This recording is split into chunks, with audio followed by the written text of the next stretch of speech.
Haleluya. Dalam nama Tuhan Yesus menyampaikan perkongsian ringkas kepada semua yang dikasihi dalam kasih karunia. Tuhan memberkati. Kali ini kita renungkan nilai pengertian dan pengenalan tentang Tuhan. Kita baca kembali Amsal pasal 2 ayat 1 hingga ayat 2 dan ayat 5. Amsal pasal 2 ayat 1 hingga ayat 2 dan 5. Hai anakku, jikalau engkau menerima perkataanku dan menyimpan perintahku di dalam hatimu, sehingga telingamu memperhatikan hikmat dan engkau mencenderungkan hatimu kepada kepandaian, maka engkau akan memperoleh pengertian tentang takut akan Tuhan dan mendapat pengenalan akan Allah. Apabila kita membaca bagian ini, maka kita merasakan satu hubungan mesra, satu hubungan seperti bicara bapak dan anak, bicara seorang guru dengan murid yang dikasihi. Demikian hubungan Tuhan dengan umatnya, demikian juga hubungan Tuhan dengan diri kita. Tuhan bicarakan hal yang penting bagi hati kita, suatu hal yang penting bagi hidup kita. Tuhan membangunkan hati kita terhadap hal menerima dan menyimpan firman dalam hati kita, memperhati dan condongkan hati kepada hikmat Tuhan, maka akan memperoleh pengertian tentang takut akan Tuhan dan mendapat pengenalan akan Allah. Dalam Mazmur pasal 23 ayat 4, Mazmur pasal 23 ayat 4, Raja Daud menggambarkan jalan hidup seperti berjalan dalam lembah kekelaman. Hidup dalam darah daging ini adalah satu perjalanan yang penuh bahaya, perlu hikmat rohani. Ini adalah bekal yang wajib kepada setiap kita yang beroleh kasih dari Tuhan Yesus, barulah melaluinya dan dapat menang.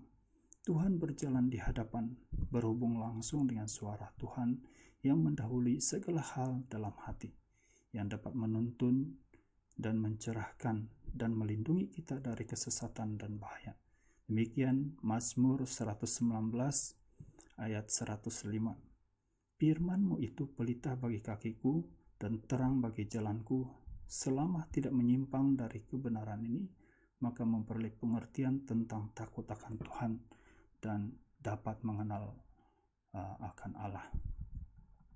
Ibrani pasal 11 ayat 22. Karena iman maka Yusuf menjelang matinya memberitakan tentang keluarnya orang-orang Israel dan memberi pesan tentang tulang belulangnya. Yusuf anak Yakub, hingga masa tuanya imannya teguh, tidak goyah terhadap janji Tuhan. Akhirnya ia menjadi tokoh iman bagi generasi selanjutnya. Bila kita melihat akhir hidup Yusuf ini, akan merasakan, betapa berbahagianya Yusuf ini. Sebab kita memahami ia dikasihi Tuhan dan keselamatan yang mulia hari kelak yang dijanjikan oleh Tuhan tidak sia-sia bagi Yusuf. Tetapi jangan kita abaikan liku-liku lorong kehidupan Yusuf ini. Ia melalui masa yang panjang, ditimpa dan alami pukulan dan hampasan penderitaan. Bermula dari seorang anak yang dikasihi, dikhianati dan dijual oleh abang-abangnya, digoda dan dilemparkan dalam penjara, jasanya dilupakan orang, beroleh peluang membalas dendam tetapi mengampuni, dan tidak ingat-ingat kejahatan keluarga Potifar dan abang-abangnya. Dan tentunya ia tidak lari dari isu kemerosotan jasmani pada hari tua. Laluan kehidupannya tidak lebih ringan dari apa yang kita alami sekarang ini. Kita terpikir-pikir kembali bagaimana ia berjaya menjadi orang yang berharga di mata Tuhan, menjadi kelompok dengan orang beriman dan menjadi teladan bagi kita. Kita renungkan Yusuf ini muncul sebagai anak yang memiliki hati yang baik, rendah hati, bijak, murni, dan tulus. Firman dan ilham Tuhan dicurahkan kepadanya dari berbagai cara, dari keluarga ayahnya Yakub, dari mimpi, dari berbagai keadaan dan ujian. Apa yang dipegang oleh Yusuf, Tuhan itu selalu baik. Kejadian pasal 50 ayat 20. Tuhan telah mereka-rekakannya untuk kebaikan. Yusuf pegang di sebalik apa yang terjadi ada kehendak Tuhan yang baik. Ketika langkah awal kita hadapi banyak bentuk keadaan yang tidak kita pahami, kadangkala ini membelenggu yang membuat kita tunduk lemah. Banyak persoalan tiada jawaban membuat kita bimbang. Tetapi hidup Yusuf tetap pada kehendak Tuhan, tetap mempertahankan kebenaran Tuhan, tidak pernah menyimpang sedikit pun dari hal ini. Ia tidak pernah mengeluh, tidak mempersalahkan Tuhan. Yusuf sama seperti orang lain tidak lahir dan terus memiliki pengertian tentang perihal takut akan Tuhan.